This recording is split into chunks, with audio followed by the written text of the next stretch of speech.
Okay. You're good. Good evening, everyone. You should have seen the announcement at the beginning on your screen that reminded you that this meeting is being recorded. This meeting is hosted on YouTube, but is only available on our website, which is www.jeffreyspoint.org.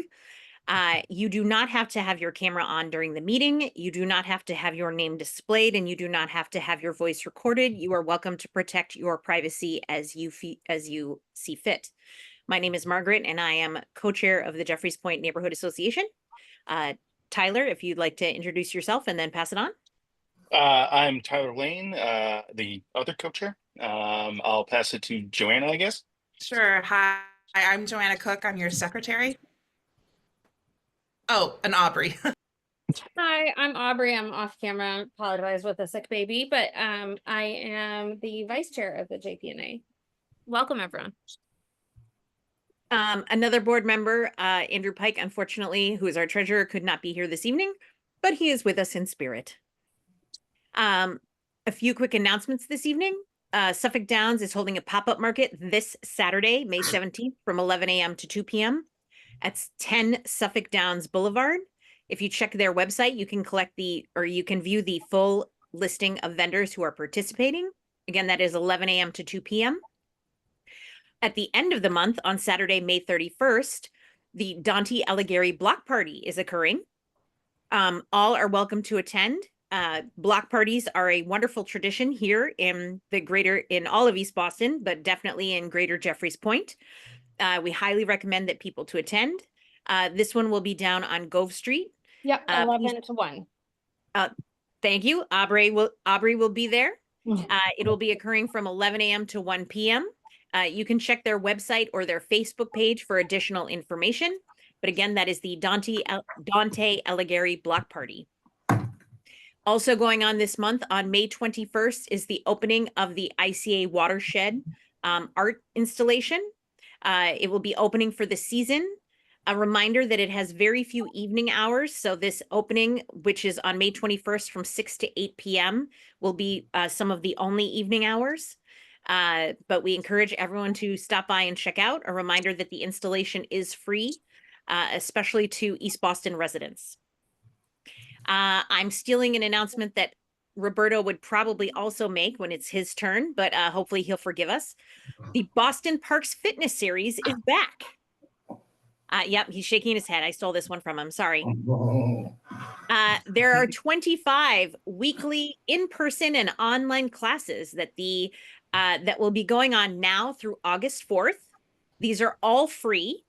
The in-person classes happen throughout the city of Boston, and several of them are in person. They happen almost every day of the week. You can get the full schedule at boston.gov. There's a wide variety of activities. I saw yoga, I saw Zumba, I saw all kinds of things. And there are classes that are happening in person here in East Boston. The object is to give people the opportunity to get moving in person and online. So free classes can be found on boston.gov, and that is the Boston Parks Fitness Series is what you'd want to search for on boston.gov. Some news here locally. The JPNA is excited to participate in a summer community open house on May 21st. This will be occurring in East Boston Central Square from 3 to 6:30 p.m. We encourage everyone to attend and learn more about summer activities.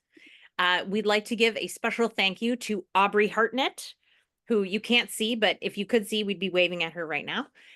Aubrey is very graciously going to be manning a table, talking about some of the activities that the JPNA will be doing this summer, including our movie night as part of Eastie Week, which is coming up, and also some other activities which we are working on planning on. But thank you very much, Aubrey. And again, that is a summer community open house in Central Square on May 21st from 3 to 6:30 p.m. And now I'm going to turn it over to Joanna to let everybody know about a new initiative that we're going to be have going on at upcoming meetings. Thanks, Margaret. So we do have a new feature coming up, which we will be hosting In our meetings for 3 to 5 minutes per meeting, we would like to highlight local businesses in Eastie. So if you own a local business, anything, there's no sort of vertical that we're looking for, anything that you do that's located within East Boston, or if you know of someone who you think their business should be highlighted, we'd love to have you come on, make a pitch, tell the community about what it is that you do, and hopefully we can work together to offer a discount for those who are mentioning it during your services, mentioning that they heard about it through the JPNA. So we will be reaching out. You'll see more about that on Facebook, and we'll be sending out a survey to get your ideas to include. So thanks. Thank you so much, Joanna. I want to point out that this was Joanna's idea, but everybody heard it and thought this is great. And Joanna is the person who's been doing the work behind it. So thank you so much, Joanna. Local businesses are really the lifeblood of our community, and we have a huge, wide variety of them here in East Boston. So this is a great way to learn about hopefully a business that you've never even heard of before. Right after Easter, I found out there's a chocolate shop here in East Boston. I had no idea. So check it out. Quick reminder that Eastie Week is coming up this July 13th to July 27th. By the way, that's also Aubrey's birthday, July 27th, in case anybody wanted to know. A full listing of events will be coming out as we get closer to Eastie Week, but they're always looking for additional events. So JPNA is putting together some events, but if there's an event that you or your community organization is interested in putting together, let us know, and we're happy to connect you with the people organizing Eastie Week. There will be a planning and zoning meeting this month, excuse me, on Wednesday, May 21st. The agenda for the meeting will come out a week in advance, and abutters to the meeting will also receive notifications on their door. Please check out our website, www.jeffreyspoint.org, for a full agenda. Everyone is encouraged to attend, even if you're not in a butter. Development projects have the potential to impact everyone in our community, so everyone is encouraged to attend and hear more. The next JPNA meeting is scheduled for Monday, June 9th, which will be next month. And this is a little bit early, but we want to make sure we get the date out there. The Jeffreys Point Neighborhood Association Potluck, which is a highlight of everyone's summer, I know it is scheduled for Monday, July 14th. It will be at the Golden Stairs Terrace Park. I know our meeting time is normally 7, but we move it up a little bit early, so 6:30 to 8:30. So 6:30 to 8:30 at the Golden Stairs Terrace Park on Monday the 14th. As we get closer, we may look for a few volunteers to help us set up and take down. And we will be doing the raffle again this year. So if you have some raffle items, if you know someone who might be interested in donating some raffle items, we would be very interested in talking to you. The raffle is the largest fundraiser that Jeffreys Point Neighborhood Association does per year.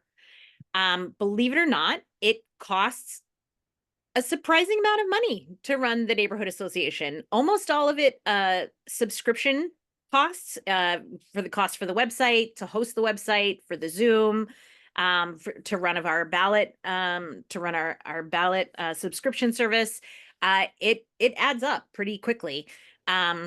We do not wish to solicit donations from people because we feel that direct donations, we feel that could lead to conflicts of interests. So we run the raffle as a way to fundraise, and we feel that that's the most equitable way to do it. So if you have a donation, please contact any board member or email us at board@jeffreyspoint.org. We welcome your donation, and we will be launching the raffle at our next meeting in June. And hopefully you will see some great items and think, oh, I can't live without that. And then you will attend the potluck in July, have an amazing time, and get to see many neighbors and hopefully win something amazing.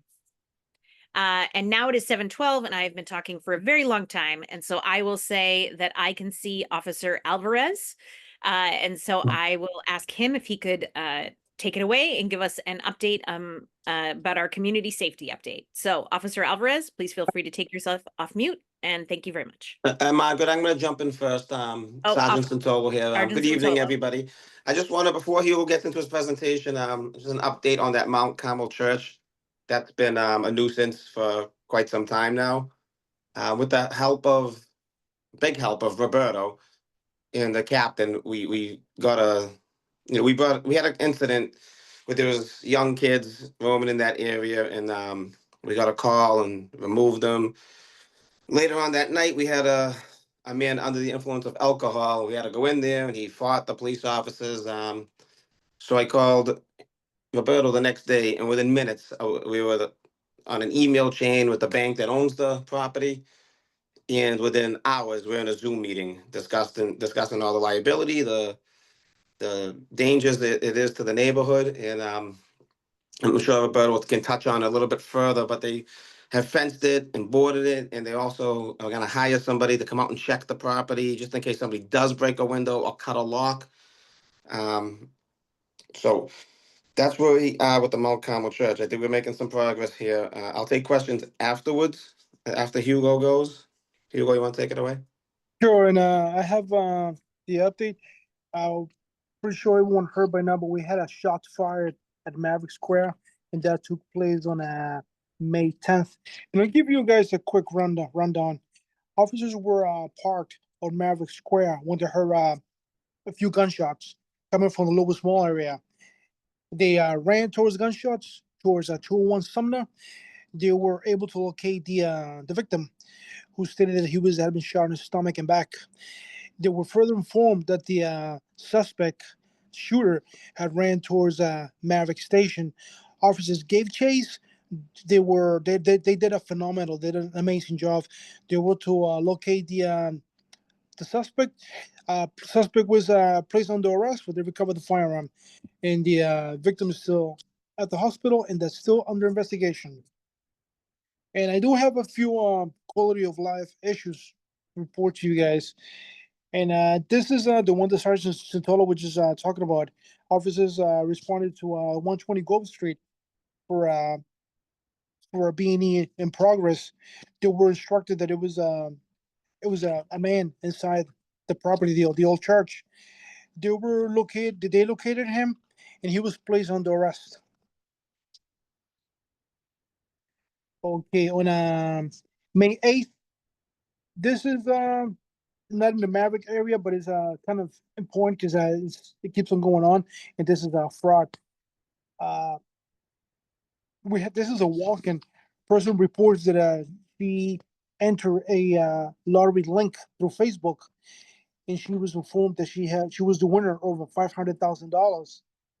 And shortly after, she was contacted by the alleged lottery lawyer, and he instructed for her to receive her winnings, she would have to spend $2,500, which she didn't do it. And after she refused to spend the money, she started to receive just threatening text messages. So this is something that we always talk about: fraud, scams. Be alert with that because they're around. We had a B&E to motor vehicle, and this is at 7:20 on May 10th. We had another walk-in, and the lady, the victim states that she parked her vehicle, Freeman Street. She left it unlocked. Next day, she went in the vehicle and discovered that her handicap placard was gone. So, guys, make sure you park your lock your vehicles before you park them in the evening. We have another fraud, and this took place on May 5th. And this is another walk-in. The victim was received a call from a representative from Eversource, and he stated to her that he was gonna help her with the high-cost utility bills. And he sent her a QR code after receiving her number, and the suspect gave her a barcode, and he was able to withdraw $2,000 from her bank account. So guys, be very careful with that because the scams is still going on. And that's all I have. Do you guys have any questions? You do a great job about letting us know about active scams, but we're heading into the summer. Other than keeping our cars locked, is there anything that is coming up in the summer that we should be aware of or keep an eye out for? Well, it's gonna be more noisy, Margaret. Now is the scooter season and the loud muffler season and the party. So we do have officers on patrol cracking down on the loud music and the scooter issues and the. But this just they're out there. Just be wary of that. If you guys have any loud parties, give us a call. If it's on the weekends, don't dial 311 because we don't get to till Monday morning, so it's too late. So if there's a loud music incident, make sure you call 911 because usually those the loud parties is a night. Hmm. And I'd like to also echo that for the ship. I know that in the past, the ship has attended these meetings and said to people like, "Oh, call this number, call this number." But you really do want to encourage people to call 911 so that there can be an official record with the city of noise ordinance issues. So if you have an issue with the ship, you really, if people are drunk and disorderly, people are making noise issues, like you do want to call the 911 issue. You're not bothering the police. It is their job. Definitely. They are happy to come out. They will respond. It is We- how we get we've- to them. Yeah, on that, Margaret, you're right. Also, we want to address the quality of life issue while it's happening. It's hard for us to go back 2 days later after 3/11 because either we get it a day later during the weekday or 2 days later on the weekend. And you know what people say? Oh, it wasn't me. So if we address it when you call 911, we know it's you because we arrive and we see it for ourselves. Mhm. Is there anything in the chat? Yes, I just threw one oh. and I'm happy to speak for myself and I'm happy to speak for myself, not as necessarily JPNA, but just looking to kind of speak to and maybe make more explicit for folks how loud parties calls or anything like that might impact or interact with ICE and other federal agency activity. I think that's a real concern in general. And so I'd be just interested to just have that kind of put on the record Yeah. and be very clear. Thank you. We do not interact with ICE at all. They do not monitor our radio. When you dial 911 in the city of Boston, you are getting the Boston Police and the Boston Police only. Thank you. You're welcome. And just to kind of follow that, you don't turn any information, like my understanding is that BPD does not provide information to ICE, like you wouldn't finish a report and then like turn it over to them. No, BPD has no interaction with ICE. Only time we would assist ICE and we would assist any civilian if we arrive and there's an assault on an ICE officer, we would intervene. But if there was an ICE officer assaulting a citizen, we would also intervene. That is the only time. We don't work with them. We don't. Anytime you call, it's very important. It's a good question. Anytime you call 911 in Boston, you're getting us. You're not getting ICE. They don't monitor our channel. They are target specific. They go get the warrants and they go target their target. They have nothing to do with us. We don't assist them. You call 911, I can promise you it's going to be us. Okay. I appreciate, that's a really good question, Aubrey. Thank you for, It's a very good question. yeah, absolutely. And thank you, Sergeant Santolo and Officer Alvarez for clarifying that. It's really Yeah, important to appreciate that. understand people's roles. I don't wish to open this can of worms. At the same time, my understanding is that ICE does not wear IDs. And so I have read online of instances where people have claimed to be ICE. Is there something like, is there a medallion on their cars? Is there something that we should look for to like understand that this is a lawful interaction going on?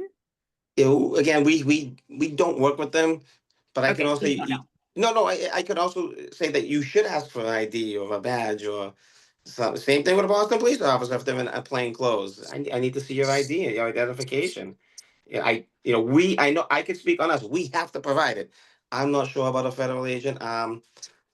Yeah, I would think they have to provide it. I mean, but like I said, I don't want to promise that. I can promise we call 911 again. I don't want to promise that. Okay. Mhm. Okay. Thank you so much. You're welcome. So just to, so I just want to check if there's I think we're good in the chat. okay. I was just checking the chat to see if there were any other questions. And Sergeant Zintolo and Officer Alvarez, I know you do this every meeting, but I'm going to ask you to do it again. If you could put your contact information in the chat. If people have questions or have a concern that you are uncomfortable bringing up or discussing in front of the rest of the community, I want to make sure Anytime. people have the ability to reach out to you directly. Yeah, and if you don't have my email, something you forget, you didn't write it down, just call the station, ask to speak to community service office, and I can meet you. We'll sit down, we'll chat. Any concern you have that you don't want to speak at the meeting, just give me a call. And we'll be contacting you soon as we know the date of our movie night. We'll be calling to schedule for the BPD ice cream truck. So Awesome. Thank you, Margaret. Sounds great. absolutely. Thank you. Have a lovely evening. You You too. too. Thank you. And I did steal some of his thunder, but we're going to call upon the mayor's liaison, Roberto Gomez, to ask him to step in and make some announcements and to talk to us this evening. Yeah, definitely. First of all, thank you for having me. Thank you again, the officers from A7.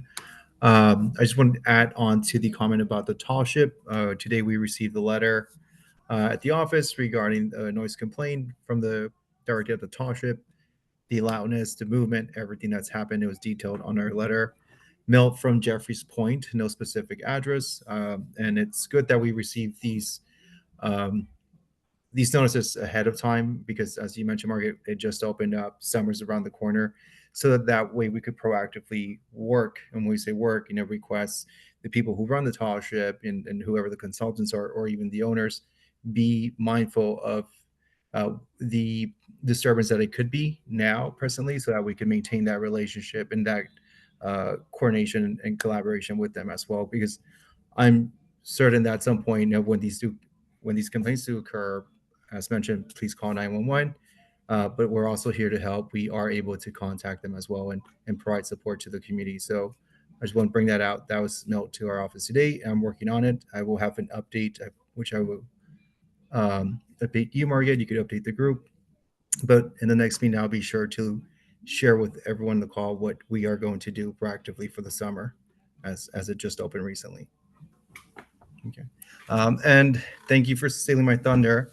I appreciate you sharing all the updates. I love to see a board that is as involved in engaging with the community. This is a wonderful, wonderful civic. And I'm always grateful to see, that you being tuned into what's happening in your neighborhood. But before I give updates, a shout out to Margaret Farmer for driving around after midnight on April 16th for everyone in this call and all your in the neighborhood, sharing with me all the street repairs that we could do. These things have come from different groups like Andrew Pike, other Joanna Cook as well, other people in the groups. But Margaret, thank you so much for driving around at midnight and texting me all these little things that we could work on. They're all on the list, and I will provide an update from the streets cabinet, which I'm hoping to bring into the next meeting. And if not on July, that way we have a calendar of when work will be done, because lesson learned from last year, we were working on too many sidewalks. That's the truth, right? There was a little bit more we could have done to coordinate. That way people, weren't forced to either jump a street over or have to go completely around the neighborhood. So we're going to work on that this year as well. But thank you so much for that. Coincidentally, we do have an event on in May, and it's the 21st. So maybe we could share the community. It's called Village Vibes. That will be in East Boston in Lewis Mall area. So we won't be too far from the gathering that you will have with the Jeffries Point Civic Group from 3 p.m. to 6:30 p.m. And while we're there, I'll make sure to drop off any pamphlets, anything at your station. In fact, I'll probably be bouncing back and forth that day between you all too. I wish we could have coordinated this. I apologize. We could have probably joined forces. So my apologies for that. I do want to invite anybody who is on the call to attend. And what we will do is we'll let everyone who attends the event, send them over your way as well. That way we could have everybody get to know more of Jeffries Point, and also you all can meet more of your neighbors as well. The other thing is the coffee hour will be in June 6th. It will go on my newsletter. I'll provide a flyer here on the chat. It's a link. It'll give you information on the time. But most importantly, it's an invite for you to come and directly speak to the mayor. Mayor Wu will be present at the coffee hour on June 6th, and we're hoping to stay around in the neighborhood. So if anybody here, even you, Joanna, you have mentioned about highlighting a business. If you want us to go visit a business or someone feels strongly of an issue they want to address to us, the mayor will be present. We want to connect with you. Please reach out. I will put my information. Nothing is booked purposefully because I want to first bring it up to every civic before the event. So we're open to any suggestions that you all may have, and you get first dibs. All right. If there's any questions, please let me know. Before I leave, I will have to go to the hockey rink, tennis park, handball area. There was a 311 email that was shared to our office. We couldn't find a 311 ticket, so I'm going to physically go to a location. There was a pipe that was hazardous. I'm going tomorrow, if not right now, after this call to find the area. It wasn't detailed, but Joanna, if you have that address, that would be wonderful if you could share that with me. And that's it. That's all I have at the moment. And as far as speed bumps go, we will share that information to the entire group on how to go about requesting a speed bump from the city. If you don't want speed bumps, I'm happy to put more potholes. It deters speeding. But I hope we could find the right areas for the speed bumps to, make sure the streets are safer for everyone. Thank you for your time.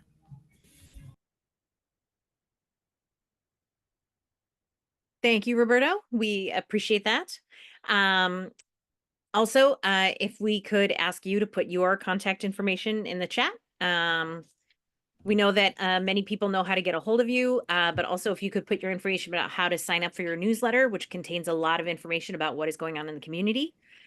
We only get together once a month, but Roberto puts out his newsletter more often than that. So if you're trying to stay connected, that is a great way to do that. Yep, definitely. One comment, did you see the chat? Just to let everybody know, the Village Vibes will be the same event that Jeffries Point Neighborhood Association will be tabling at. So you're all... Wondered. I was like, I was like the same time, same day. I was like, I bet you that's the same thing. So okay, good. I'm looking at the Yeah. listserv today, so I'm glad to hear. Of course you participated. Of course. I should have known that. That's okay. Like I don't think we called it Village Vibes. I didn't quite have the name down correctly, so but Village Vibes, that's a pretty cool name. I like that. That is a pretty good name. But Roberto, thank you so much for joining us. Appreciate that. We're doing pretty well on time, but I'm gonna keep us moving along. I don't see the next person. I don't see the next. Yeah. No, Yeah, I'm sorry. I can speak to it, Margaret. Yeah, I don't see Will. Is anybody from Eastie Farm on? I don't see. Morgan. Okay. We had Okay, thought gotcha, that Morgan. Will was coming. Will was gonna do a quick 2-minute plug for the CSAs. Morgan, can you do that? Oh, is that all right if I Of do? course. Yeah, Yes, for please, sure. please. We didn't call on you because we didn't see Will. So Yeah, please, yeah. absolutely. Wait a minute. Which Will? I'm here. No, Will from Eastie Farm. Oh, Will from sorry. Eastie Farm. Yeah, different Will. Different Will. Sorry, we Sorry. know who you Sorry, will. Will. Different Will. Sorry, Will. But Morgan, go ahead. She's only going to do 2 minutes for a big plug for the CSAs. Go ahead, Morgan. Yeah. Hi, everybody. Sorry, I know Michael usually comes on from Eastie Farm. He couldn't make it today. So if I have not met any of you before, lovely to meet you. My name is Morgan. I use she, her pronouns, work at Eastie Farm. I'm sure most of you who are in the Civic Association also know about Eastie Farm, but just in case you do not, we're an urban farm and a climate justice nonprofit in Eastie, where we have 3 locations, one right by Santarpio's on 6 Chelsea Terrace, one by Sumner, 294 Sumner Street by Zoomix, and then also 293 Border Street, close to the Umana. We I'm here today because we want to do one final plug for our CSA, also known as Community Supported Agriculture. It's a subscription to local produce, like fruits, veggies. We throw mushrooms in there, microgreens, eggs every other week, some value-added items like honey, salsa, spices, things like that. They all come from local farms from the state of Massachusetts or broader New England, but majority from our state. We even have some things from our small garden areas and our hydroponic growing system right at Eastie Farm, so hyper local. And the program starts at the end of this month in May. It's a favorite part of my job, so I'm really looking forward to getting bags of weekly produce. So it starts on May 28th. And the last day to subscribe is just a week before, May 21st. So if you're at all curious about what it might be like to, instead of going to Shaw's, going to a local farm to get delicious, healthy, fresh, local veggies, please consider taking a look at the CSA. I know it's a foreign concept for a lot of people, but it's a great way to know that where your vegetables are coming from, learn a little bit about seasonality. So you'll learn like when are radishes available, when's asparagus actually locally grown. Obviously we associate pumpkins with the fall, but you'll learn a little bit more about so you'll try some new squashes that you've never tried before. So I'm throwing in some links here. The first one takes you to our general website. That's where you can read all about what community supported agriculture is, what you get out of it, and also, I'm sending a link to how to subscribe. It's like a step-by-step guide because there are lots of options. We have a tiered pricing system, which means you can pay as little as $20 a week or as much as $55 a week for the share. And no matter what you pay, you're getting the same exact bag as your neighbor. It's a way that we do food access in a dignified manner while also having the community support itself.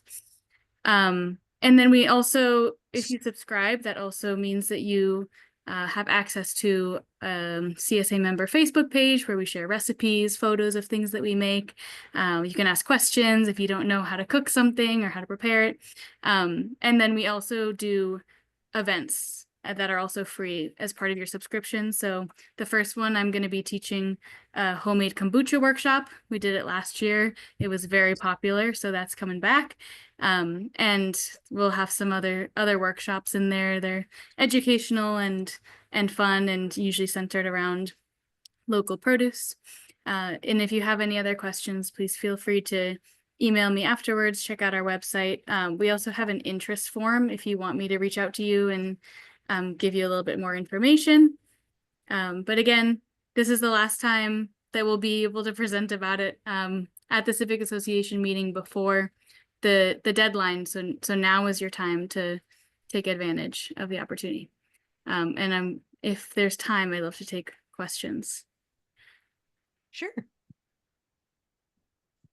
I do want to remind everybody that Eastie Farm did give a detailed presentation as well 2 months ago with a nifty PowerPoint and everything like that. So there is additional information kind of adding on to what Morgan just talked about. If you want to go back on our website and just view the meeting from March. And I have done the CSA in the past. It is a lot of fun. And if there are things you don't like, people will trade with you. I'm a freak who does not like tomatoes, and people were totally willing to trade tomatoes for beets. Yeah, we also have a new thing make that called trade. a swap box. So if there's something that you don't like, you can swap it for something else in there. So if you don't like tomatoes, then you can grab some eggplants or peppers or whatever else is in there. Yeah. Add a little bit of flexibility while also giving you what the land can provide at that time. Absolutely. And I see that, Morgan, your email address has already been entered in the chat. So if people want to ask you questions or have people reach out to you, we also posted in the chat the Eastie Farm, the link to the Eastie Farm website and CSA, and then the step-by-step guide about the CSA. So I did check online. I believe there's not a ton of spots left. So If you're interested, they do want to sell out, but you should reach out soon, is what I would say. Okay. If additional questions come in, can we call on you for a few minutes? Yeah. Okay. Thank you so much, Morgan. We really appreciate you being here. I don't see the next person on the list, but there is a possibility that she's running late. So now we will turn it over to Will, our candidate for at large for Boston City Council. I did not say your last name because I did not want to say it incorrectly. Most people probably understand this, but I do want to clarify when we vote for at large, you vote for 4 slots. And you can vote for there could be 15 candidates for at large. That includes the incumbents, and you vote for 4 of those. So we welcome anybody who's running for office, and Will reached out, and we are thrilled to have you here. Just to give you a little bit of time, we would like to limit you to 10 to 12 minutes. We encourage you to present, and then give a few minutes for questions, which they can either be sent, if you'd like to submit them anonymously to Tyler Lee, you can, or you could submit them in the chat, and we will pull them out and ask Will directly. So, but Will, we appreciate you being here, and thank you so very much. Thank you, and good evening to everyone. Thank you, Margaret, for having me here and then allowing me to present this evening. Good evening also to the mayor's office, to Roberto. I once was in those shoes. I was the District 8 liaison under Mayor Tom Menino, which brings me into just wanting to tell you guys a little bit about myself and leave room and time, obviously, for questions. So my name is Will Onoha. If you can't pronounce my last name, it's like if you were in Hawaii and you were to say aloha, anoha, that's it. Aloha, anoha, that's it. And if you can't say that, just call me Will. Please don't give yourself a heart attack. I will not take offense at all. Again, good evening. My name is Will Onoha. I am a candidate for the Boston City Council at large. I am a native of Boston. I was born in Boston. I grew up in Mission Hill. What's interesting about me is that I grew up in Mission Hill in the 80s, at the time when some of you may be familiar with it, during the Charles Stewart era, which was a very tough time of racial divide in the city between Black men in the city and police, due to a man who killed his wife and blamed it on a Black man from Mission Hill. And it was a very tough time. And one of the good things that came out of that was the Carol DeMady Stewart Foundation gave me a scholarship to go to college on that. And they paid all 4 years of my undergraduate degree at the University of Massachusetts Amherst. For that. And I was one of 5 kids from Mission who ever got a scholarship to go to school. Upon graduating, I was picked up by Mayor Tom Menino, the late great Tom Menino, who brought me into his administration now as his District 8 liaison. I covered all of the Back Bay, Beacon Hill, Mission Hill, Fenway, and the LMA, meaning Longwood medical area, for 8 years. So from 2005 to about 2012, when I left him to go to law school. While I was in law school, I worked for Ralph Martin and John Tobin, who at Northeast University, who, funny thing, Ralph Martin was the DA, the district attorney at the time of the Charles Stewart case. So it's very weird how things come full circle. Upon graduating law school, I was picked up by Mayor Walsh to be the commissioner of housing at Inspectional Services, where I enforced the city of Boston the state sanitary code for the city of Boston. I fought a lot of blight areas. I fought slum lords. We regulated housing tremendously. One of the things we did was we passed, under me at the time, the rental registration ordinance, which was a very big ordinance that requires all rental units in the city of Boston to be registered with the city of Boston. At the time, the reason or the story that led to this, which some of you may be familiar with, was at that time a young lady from Boston University died in a fire. And what was happening was that landlords were converting closets and living rooms and dens into bedrooms and cramming students into there at that time. And because of that, there was a fire in one of the units, and the young lady couldn't get out, and she passed away. So because of that, it led to us doing and enforcing what was called the rental registration ordinance, so we could know where every single rental unit in the city of Boston was and make sure that they were inspected and they were safe and habitable. I did that to about 2000 and let me say about 17, 18, and then Mayor Walsh then promoted me again to be the commissioner of fair housing and civil rights, which at the time, one of the things I did was I built the Human Rights Commission for the city of Boston. I also was charged with prosecuting all discrimination cases, housing discrimination cases, and public accommodation discrimination cases in the city of Boston, in which time I had probably closed about 1,200 cases during my tenure as the Commissioner of Fair Housing and Equity.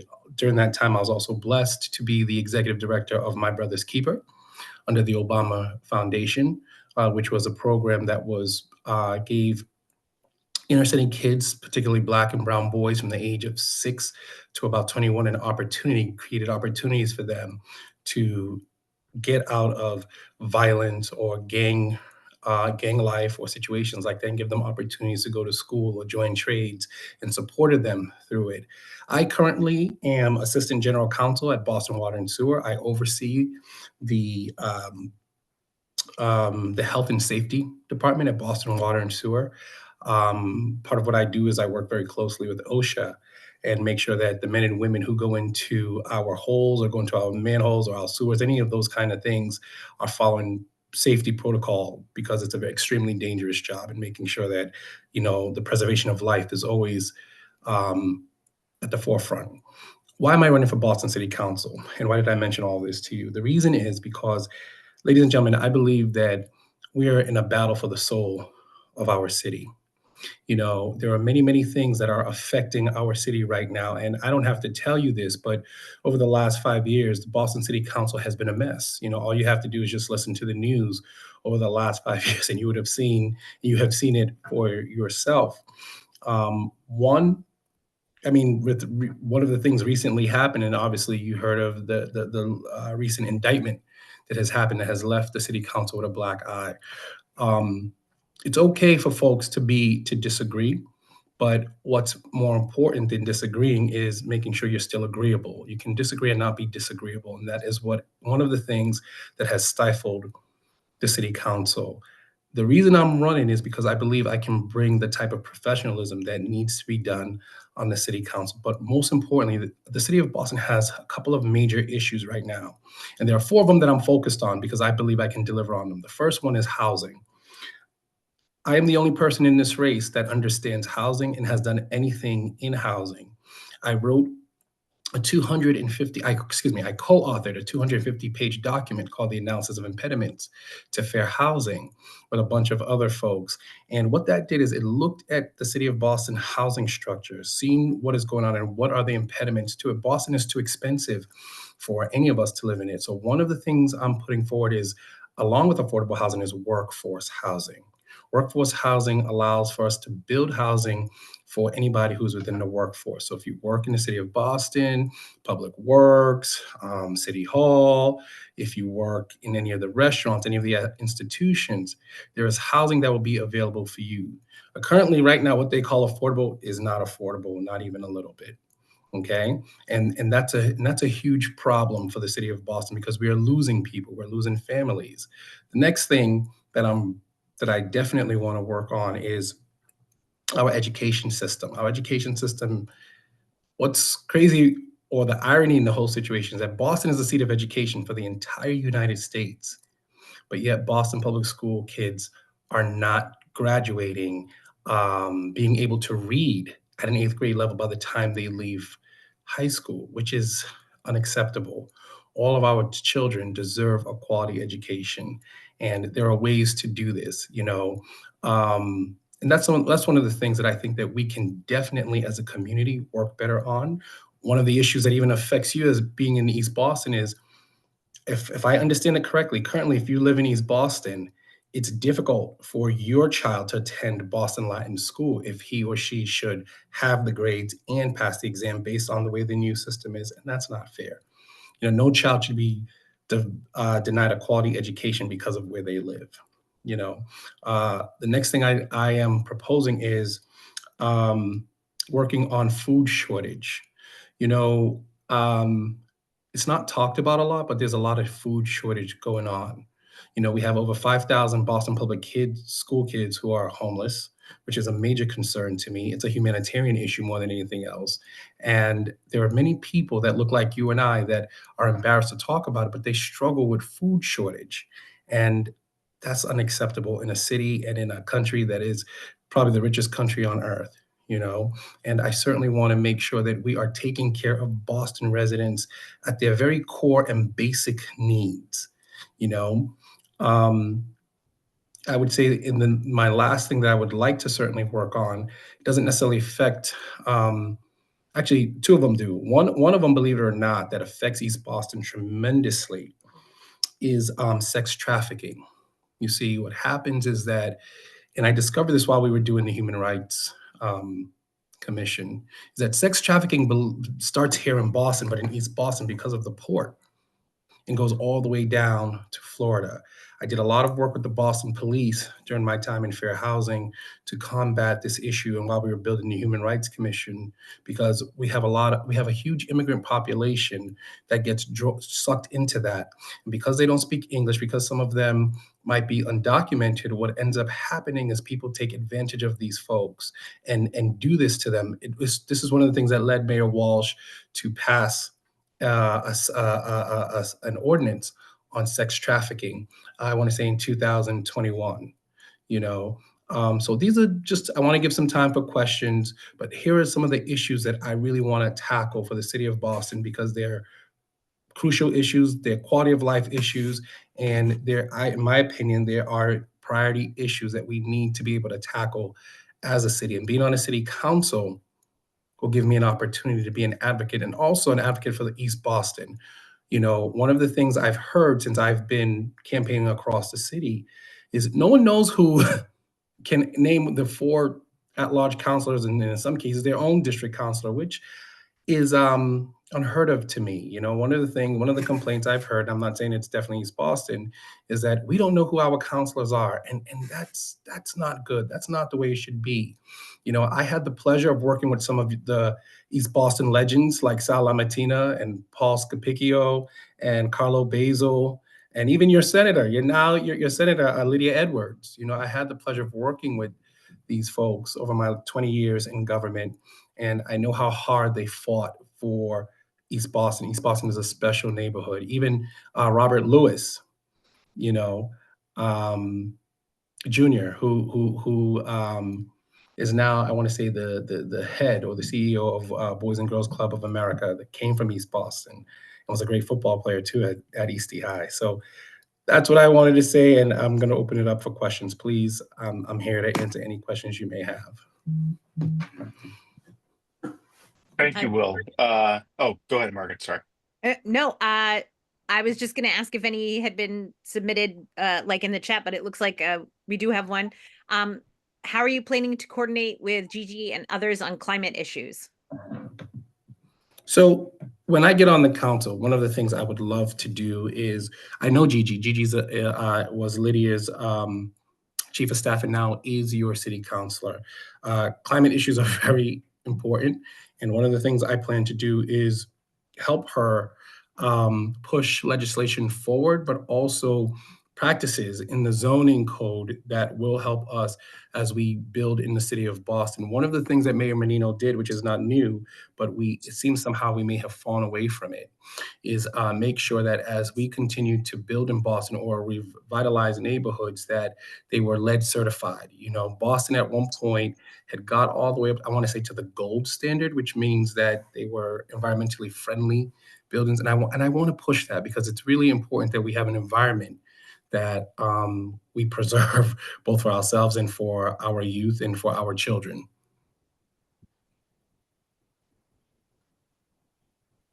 Okay. Tyler, is there anything in the chat? And Yep. people don't feel you have to wait for a pause. You can certainly submit in the chat while people are talking. We have two so far. First one, Will, what's your opinion on an elected versus an appointed school committee? Oh, that's a good one. So my opinion on that is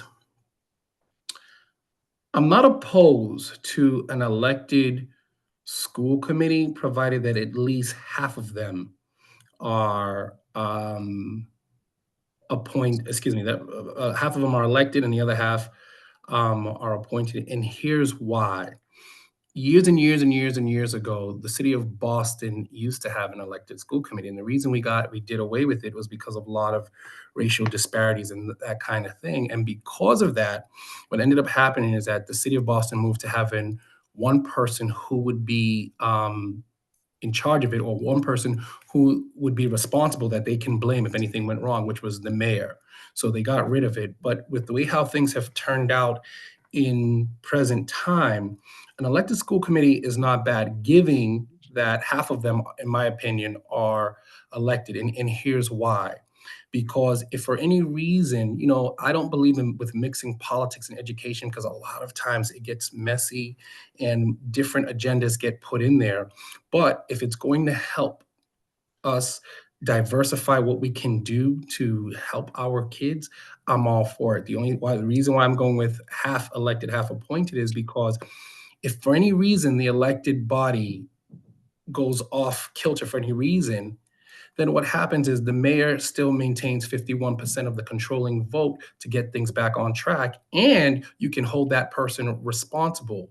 When things are just fully elected, what ends up happening is that there's a difference of opinions that can come from all different kinds of places, and it'll be difficult to hold anyone really accountable for if the system should fail or if it continues to fail our kids. That's why I believe we should have it should be half. Excellent. Thanks. Let's see. Got one more, I think two more, I'm sorry. The Boston budget is not unlimited, and it's more likely to be additional financial pressures because of ongoing federal issues, of which I'm sure we're all aware. Can you talk about how you would weigh competing budget priorities?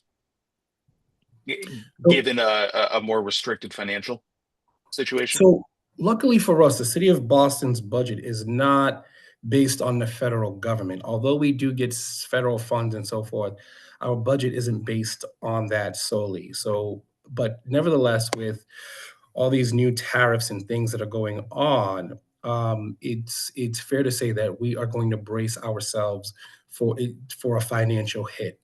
And one of the things I think we have to do right now with our budget is we have to trim the fat. Where we're wasting money, where we are spending money on things that aren't working, we have to conserve, and we have to reallocate funds to the things that are important, that are going to change the everyday lives of people. The very first thing is housing, because Boston is way too expensive. The average person in Boston makes $59,000 to $61,000 a year.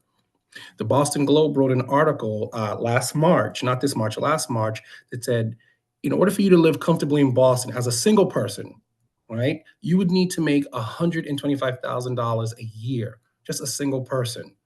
So if you factor these numbers in, you'll come to see that, no one is supposed to pay more than 30% of their income for their rent or in their housing, and this is something we did from the analysis of impediments to fair housing. You understand what I'm saying? Having said that, the city of Boston budgets, we need to find a way to lower property taxes for homeowners, because many people who can't pay their property taxes, one thing that happens is that it adds up, and some of them lose their housing because of that, because they can't make ends meet. So one of the first things I would suggest is that we reallocate some of our funding, some of it public, some of it private, and put it into building the appropriate kind of housing that we can, which would be called workforce housing, where no one pays more than 30% of their income. And in such an instance, you can have a household that makes $60,000 a year and to up to $250,000 a year, pay only 30% of their incomes. The landlords will still make money, developers will still make money, and you as a Boston resident will be able to live without living paycheck to paycheck. So the next thing I would say is obviously food shortage.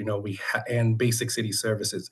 The next 4 years are going to be pretty rough, if you ask me. Now, I don't have a crystal ball. I'm not a genie, but from all the things that we're seeing and what's projected, they're going to be pretty rough unless, by the grace of God, there's an upswing in the economy.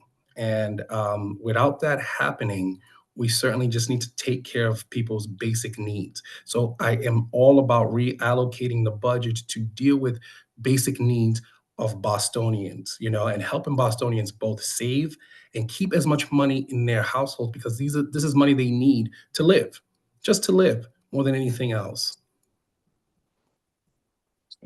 So I think I have one more Please. question just for time. You mentioned exam schools not being favorable to East Boston kids.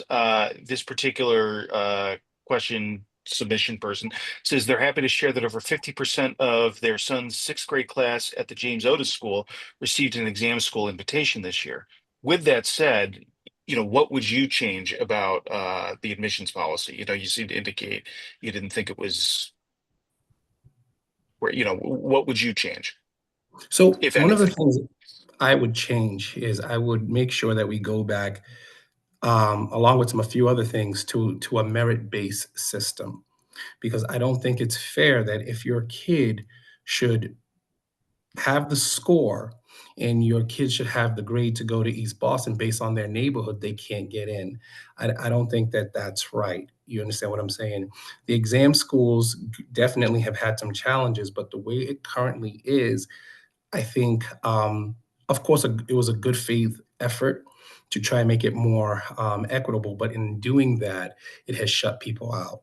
And this is something that I don't think is fair. Education is not something where we need to discriminate against anyone because of their neighborhood, especially if they have the qualifications of it, because these are the kinds of things that, reason why parents are sending their kids to charter schools and other schools, because they believe the Boston school system is not up to snuff or is failing them. So I certainly would work with the Boston School Committee, work with the mayor and everyone else to redo the system that's currently going right now, because as it is, it was intended to help, but it's actually hurting. And if you look at the national numbers, Boston Latin used to be number in the top 3 across the country. Now it's dropped to the 300 and 400 range,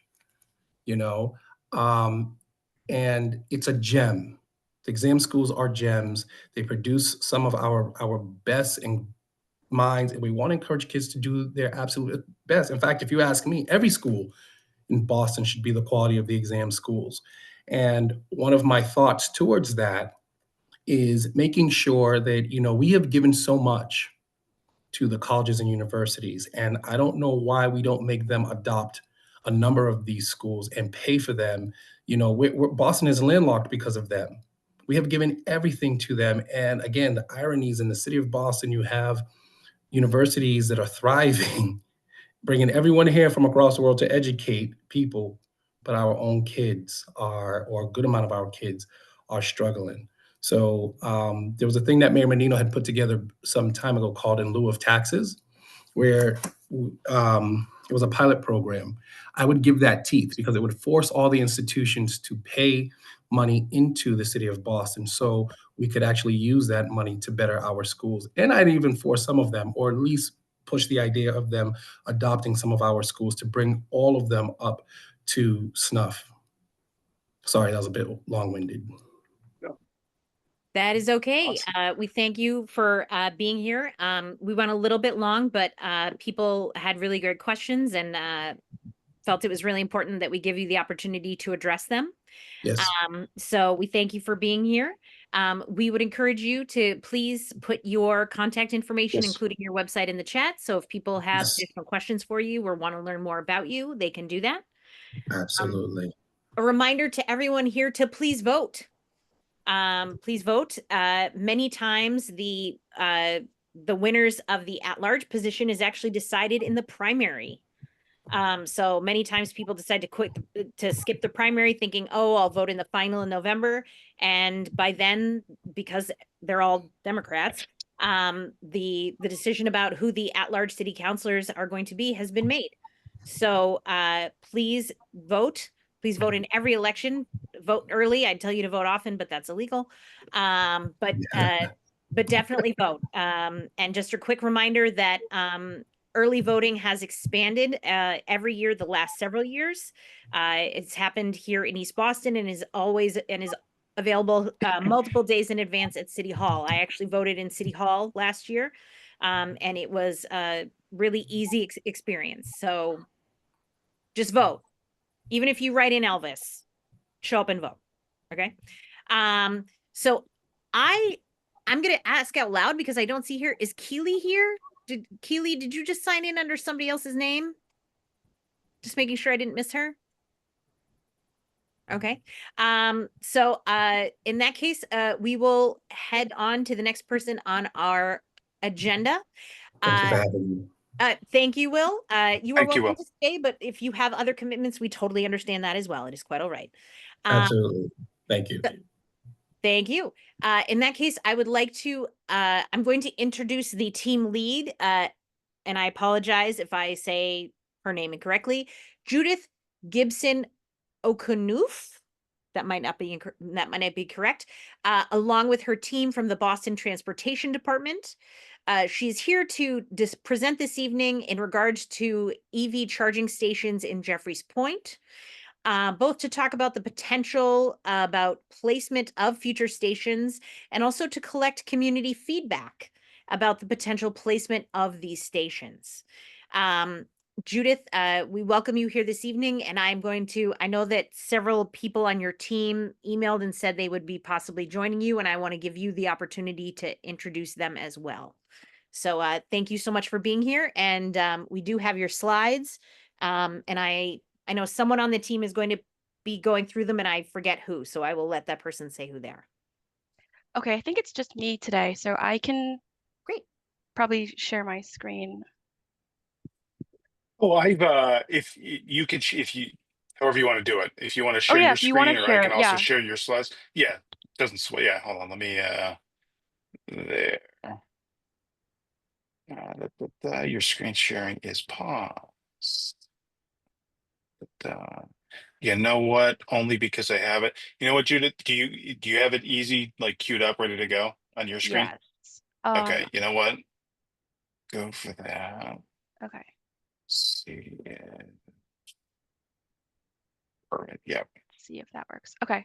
Yep. Cool. Yeah, that's better. Hi, everyone. I am the Zero Emissions Vehicle Program Manager at the City of Boston. So I'm overseeing all of our public access EV charging. We have EV chargers municipal lots. We have EV chargers curbside. And then we have a couple new programs that are going to be happening this year.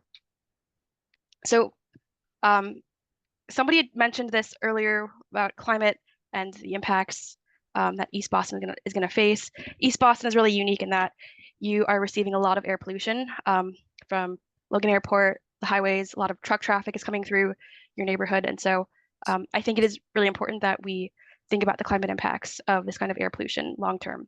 And then I do have some stats for you. Stats are always really fun. If we look at EV registrations in the City of Boston by neighborhood, East Boston has the highest amount of registered EVs. That is partially because this includes rental car companies, but we do see a lot of EVs on the streets of East Boston. So it's not just the rental car companies. A lot of residents also own electric vehicles.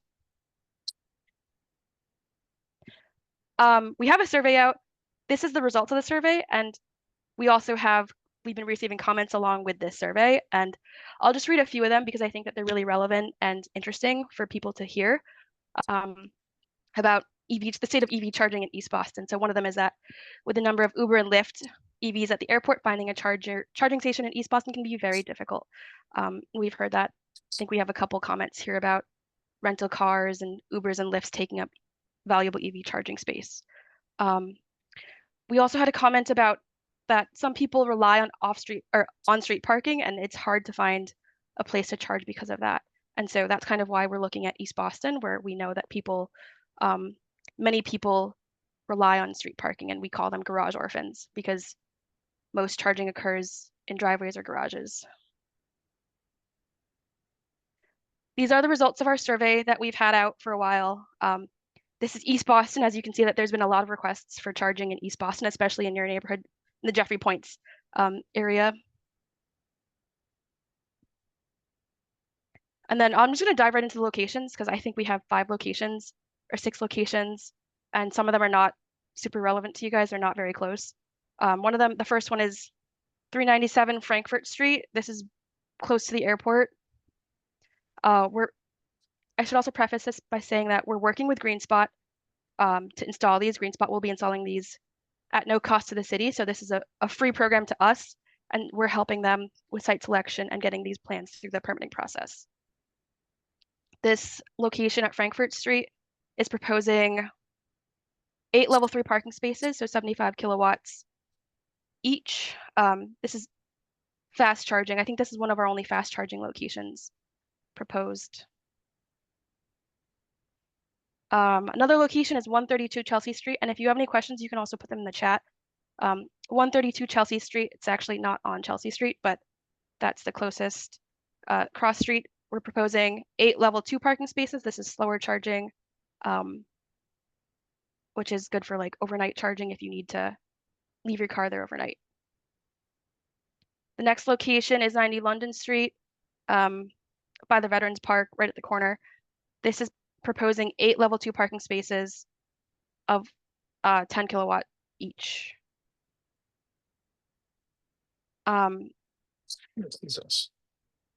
Yeah, this is you guys, 211 to 255 Marginal Street across from the park. We're proposing 8 level 2 parking spaces, so 10 kilowatts as well. And all of the existing parking regulations will remain in effect. So if this is currently signed as resident permit parking, it'll continue to be resident permit parking only. And that includes wall charging. 33 Sumner Street, East Boston, we're proposing 6 level 2 parking spaces here. And then I think this is the last one, 162 Addison Street. So really far away. If you're charging here, you have a long way to walk home. 10 level 2 parking spaces, also 10 kilowatts. And then some background around GreenSpot. GreenSpot currently is working with the city of Newton and the town of Brookline.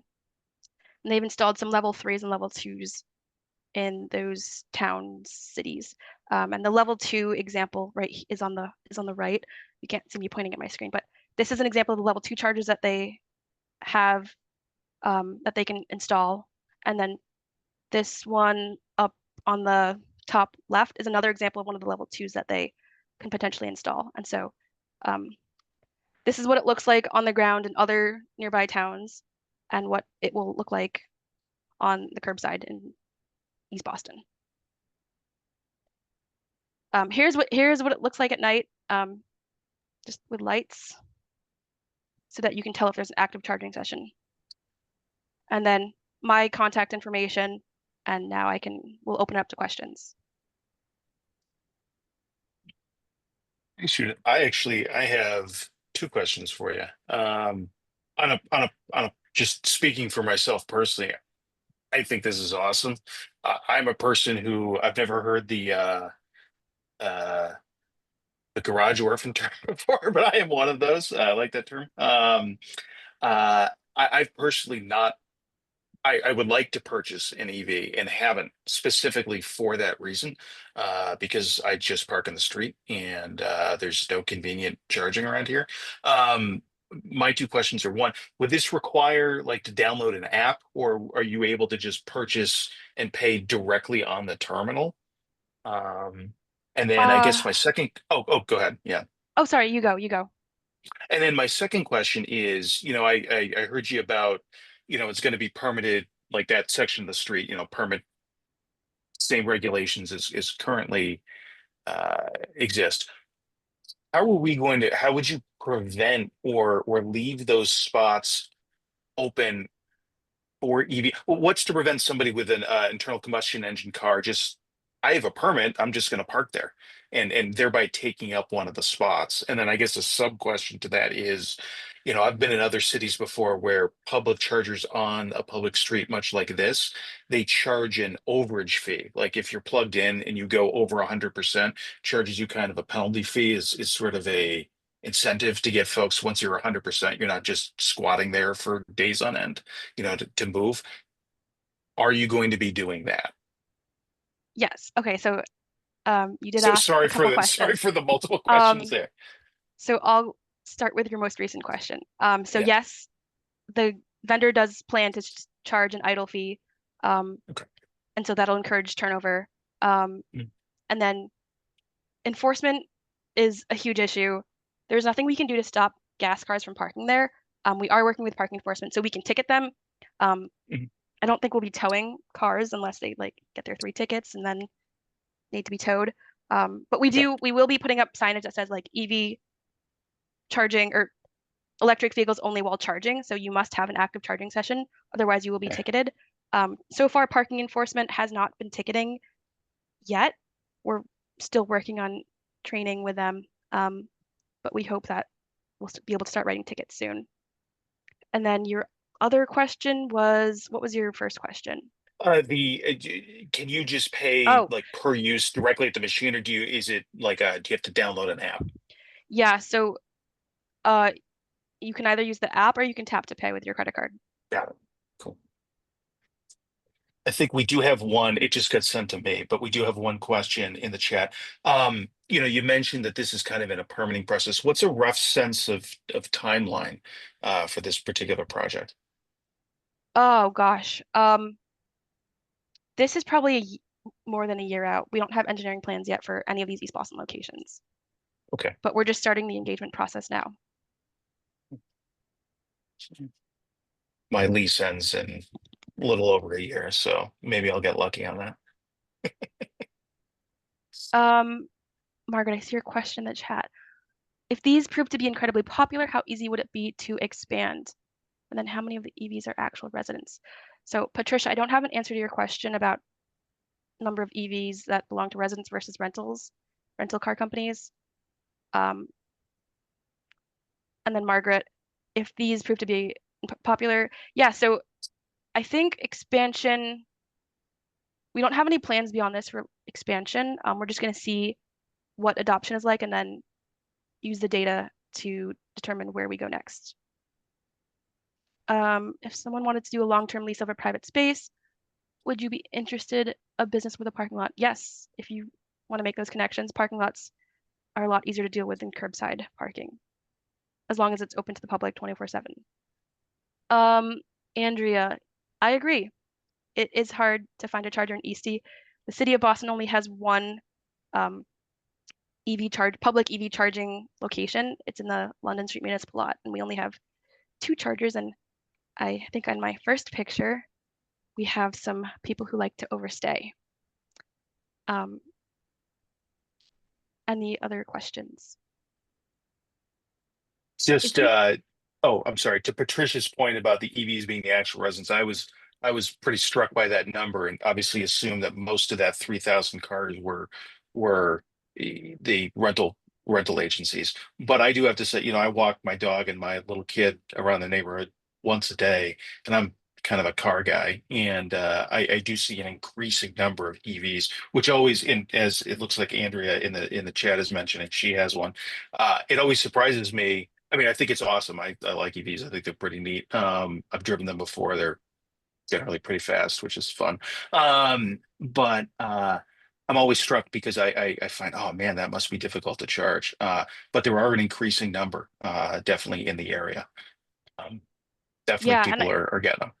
Yeah, and I think somebody had a really interesting comment here about having to compete with the Uber and Lyfts and rental car companies trying to find chargers. I think that's very true in East Boston, and something that I didn't say because this is GreenSpot focused, but outside of GreenSpot, the city is also installing we're working with It's Electric, another private partner, to install curbside, and they're connecting to building power. They have, I think, 2 or 3 locations planned for East Boston. So the Gumball factory is getting 2 of those stations on Orleans Street, and then the city is also installing 2 curbside chargers at 175 Orleans Street, so just up the street. And it is nice that Orleans Street is getting 4 chargers. That was not planned, but that's going to be your new charging hub. If people, I mean, it sounds like, looking at the chat and hearing from Tyler, it sounds like there are people who really support this. Like, what can, other than using them when they come out, what can people do to support this? I think just once we get closer to construction and we start like flyering and notifying abutters, that's when we'll get the most of the pushback, because people will say that they've never heard of this project before. And so I think just being aware that this is happening and talking to people who may also own an EV and would be really helpful. Okay. We can do that. I do actually have some suggestions for you for 2 parking lots here in Jeffries Point that are sizable, that if there was passive income to be made, might really sign on to the idea of having a charging station. So if that's a possibility, I'm happy to connect with you and see if I can make a connection. Are there any other questions in the chat? I don't wish to cut Judith off. At the same time, I want to make sure that we give everybody a chance. At the same time, I'm trying to see if we did have one more presenter this evening, but I do not see her in the meeting. If folks have concerns too, please don't hesitate to, either write privately in the chat or follow up with Judith. I mean, seems like mostly positive feedback here. But if you do have concerns, please don't hesitate to share them. Yeah, and you can email me whenever. I do respond. electric.vehicles@boston.gov. I'll put this in the chat. Please. As always, if there are any issues or any questions that people do not wish to see addressed publicly, you can email Judith directly. You can put it privately in the chat to Tyler. We've seen that happen several times this evening. We're happy to, we want your concerns to be addressed. Judith, I actually have one real super quick last question just occurred to me. With this particular company, GreenSpot, are there going to be sort of contractual obligations for the uptime of these? I know one of the issues with non-superchargers is that sometimes they're down pretty frequently. And I think an issue people have with EVs is often they get to a charger and, oh God, it's out of service. Are there going to be mechanisms for making sure that when that happens, these are fixed in a timely fashion? So I'm not sure if that was built into the contract, but because they're paying out of pocket for all of these stations, they have incentive to keep them Got it. up and running. Makes sense. And then I can email you guys the slides after if you want to share them. And again, feel free to reach out to my email whenever. I think yes. we actually, we do have the slides. Oh, Judith, right. So we'll share Okay. this. Yeah. So we're Yeah. good. Yep. We'll make sure that they're placed on our website, www.jeffriespoint.org, so that people can continue to refer to them. I'm going to make a few final announcements, a few quick reminders. While we're doing that, if people have final questions, please put them in the chat. Just a quick reminder that there will be a planning and zoning meeting this month on Wednesday, May 21st. All are welcome to attend. The agenda will be posted a week in advance, and you will receive an email if you are signed up to receive one of our notifications. You can sign up to receive our notification on our website, which is www.jeffriespoint.org. As always, if you have a question, a concern, please email us at board@jeffriespoint.org. Also, we are looking for future items that we should cover in meetings. We received some really great feedback last month about having the library attend. A couple of people approached me and said, I hadn't thought about having the library attend a meeting, and then I decided to listen to the presentation and I learned a lot of things that were interesting, and I'm really glad you had them. And that came about because someone suggested it. So if there is something that you have been interested in learning more about, please put forth the suggestion. We are happy to reach out to people in the community and have them come and present to us. We were supposed to have Keely, the new executive director of the Mary Ellen Welsh Greenway, this evening. Unfortunately, she was unable to join us. So we will try and have her again next month. But if there are other people you would like to hear from, please let us know. And again, you can email us at board@jeffreyspoint.org. Our next meeting will be Monday, June 9th. And as a quick reminder, the July potluck will be on Monday, July 14th. And we are looking for raffle items. As always, we really appreciate you being here. We know there are plenty of other things going on. Go Celtics. And there are lots of other things you could be doing in the evening. We rattled off a list of activities here this month. So please feel free to reach out to Aubrey Hartnett directly regarding upcoming events, especially the Village Vibes events on May 21st. And we appreciate you and all that you do. So it is now 8:23, and I'm excited to say we are getting out of here 7 minutes early. So thank you and have a wonderful evening. Thank you, everyone. Thank you, Margaret. Thanks, everyone. Have a Bye, good Tyler. night. Bye, guys.